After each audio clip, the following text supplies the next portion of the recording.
Hello বন্ধুরা, কেমন আছো তোমরা সবাই? আশা করি সবাই ভালো আছো। তো আবার হাজির হয়ে গেছি দুপুরের খাবার দাবার নিয়ে। আজকে দুপুরে বেশি রান্না হয়নি, একদমই অল্প রান্না হয়েছে। তো তার মধ্যে আমার একটা প্রিয় জিনিস রান্না হয়েছে। তো চলো দেখবে, চলো কি রান্না হয়েছে।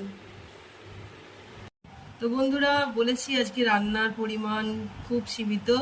তো এই দেখো, ভাত আর উচ্ছে ভাজা নিয়ে নিয়েছি, আর তার সাথে একটা কাঁচা লঙ্কা আছে।